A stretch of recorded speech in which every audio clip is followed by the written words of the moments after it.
प्रिय विद्यार्थियों, धर्मशास्त्र का इतिहास के अंतर्गत आज हम पराशर स्मृति के विषय में अध्ययन करेंगे कि पराशर स्मृति एक प्राचीन स्मृति है, क्योंकि याज्ञवल्क्य जो हुए हैं महर्षि, उन्होंने पराशर को प्राचीन धर्म वक्ताओं में उनकी गिनती की है।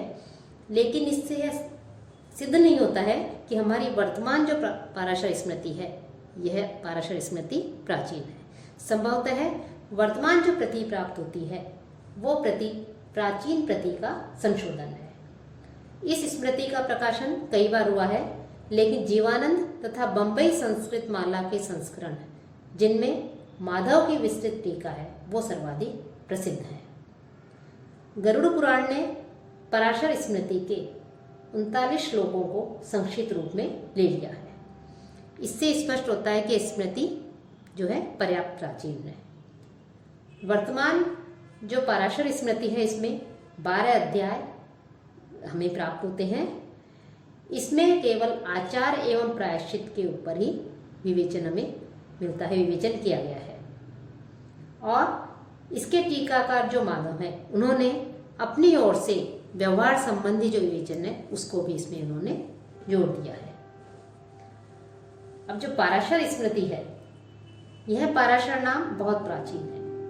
तैत्तिरीय आरण्यक एवं बृहदारण्यक में क्रम से व्यास पराशर्य एवं पराशर्य नाम आए हैं। निरुक्त ने पराशर के मूल पर लिखा है। स्मृति जो है उसकी पराशर स्मृति की भूमिका में हमें मिलता है कि ऋषि लोगों ने व्यास के पास जाकर उनसे प्रार्थना की कि वे कलयुग में मानवों के लिए आचार संबंधी धर्म जो विषय हैं उनके विषय में उन्हें बताया।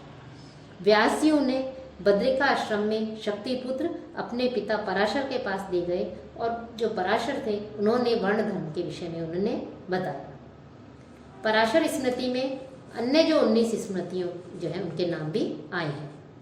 अब जो पराशर स्मृति है, इसकी विषय वस्तु के विषय में जो इसके आरंभिक श्लोक हैं उनमें पराशर ऋषियों को ज्ञान देते हैं। साथ ही युग धर्म, चारों युगों का विविध दृष्टिकोणों के अंतर्भेद, संध्या, जप, होम, वैदिक अध्ययन, देव पूजा जो बताई है वो 6 आहनिक, साथ ही वैश्वदेव एवं अतिथि सत्कार स्तुति, क्षत्रिय, वैश्य एवं शूद्र की जीविका वृत्ति के क्या साधन है, इनका वर्णन हमें प्रथम अध्याय में मिलता है। कि जो 12 अध्याय है उसमें प्रथम अध्याय में हमें इसका वर्णन प्राप्त होता है। दूसरे अध्याय में गृहस्थ धर्म, कृषि पशुओं के प्रति अनजाने में जो 5 प्रकार के पातक कर्म हो जाते हैं, घातक कर्म है, उनका वर्णन है। साथ ही तीसरे में जन्म मरण से उत्पन्न अशुद्धि का पवित्रीकरण बताया है। चौथे में आत्महत्या, दरिद्र, मूर्ख या रोगी पति को त्यागने पर स्त्रियों को कैसे क्या दंड दिया जाए, कुंड, गोलक, परिवित्ति, परिवित्ता आदि के लिए जो परिभाषा दी गई है उनके नियम बताए हैं। स्त्री के पुनर्विवाह का भी वर्णन हमें इसमें मिलता है। साथ ही जैसे श्वान आदि के काटने पर उसकी शुद्धि क्या हो, ये साधारण जो विषय हैं उनका भी इसमें वर्णन किया गया है। इसके आगे के जो और अध्याय हैं उनमें कुछ जो पशु हैं उन पशुओं को मारने पर किस प्रकार से शुद्धि हो, पशु पक्षियों का वध करने पर, शूद्रों का, शिल्पकारों का, स्त्रियों का, वैश्य क्षत्रियों की हत्या करने पर क्या शुद्धिकरण कैसे किया जाए, पापी ब्राह्मण कौन है, ब्राह्मण स्तुति आदि का वर्णन है।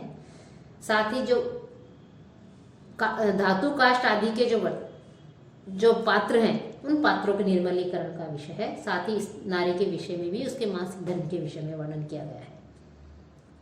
और साथ ही जो गाय बैल आदि हैं उनके मारने पर उनकी पर कैसे शुद्धि हो, उसके साथ साथ परिषद गठन का भी वर्णन मिलता है।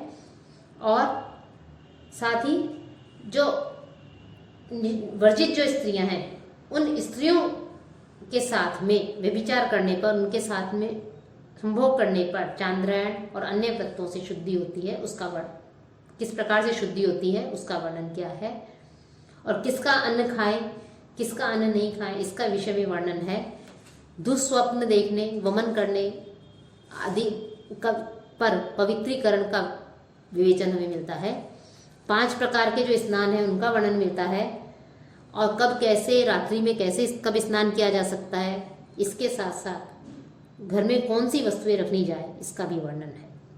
साथ ही ब्रह्म हत्या, सुरापान, स्वर्ण चौर्य आदि जो भयानक पाप हैं, इन पापों की शुद्धि कैसे होती है इसका भी विवेचन हमें जो पराशर स्मृति है, इसका जो अंतिम अध्याय है, 12वां अध्याय है, उसमें मिलता है।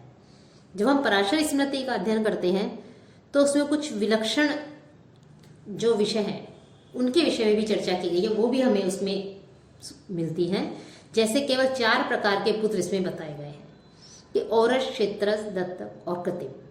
लेकिन यह स्पष्ट नहीं हो, यहाँ पराशर स्मृति का जब हम अध्ययन करते हैं तो वहाँ यह उसका अध्ययन करने पर यह स्पष्ट नहीं होता कि वे अन्य जो 12 प्रकार के पुत्र बताए हैं, तो इन्होंने तो केवल 4 प्रकार के पुत्र बताए हैं, लेकिन अन्य जो 8 प्रकार के पुत्र हैं उनको वो मानते हैं या नहीं मानते।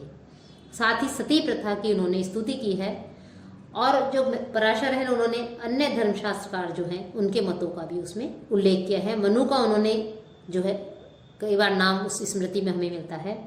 बोधायन धर्मसूत्र के बहुत से विषय जो है उनका उल्लेख इस स्मृति में हमें मिलता है। साथ ही उष्णा, प्रजापति, वेद, वेदांग, धर्मशास्त्र स्मृति आदि का भी स्थान स्थान पर इसमें वर्णन किया गया, चर्चा में मिलती है। विश्वरूप, मीताक्षरा, अपराग, स्मृति चंद्रिका और हेमाद्री आदि जो कार हुए हैं उन्होंने पराशर को अधिकतर अपने ग्रंथों में उद्धृत किया है।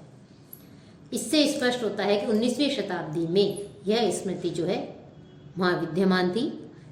इसे मनु की कृति का, मनु की जो रचना है उसका जो है इनको ज्ञान था, और प्रथम शताब्दी तथा 5वीं शताब्दी के मध्य में जो है इसकी रचना की गई होगी।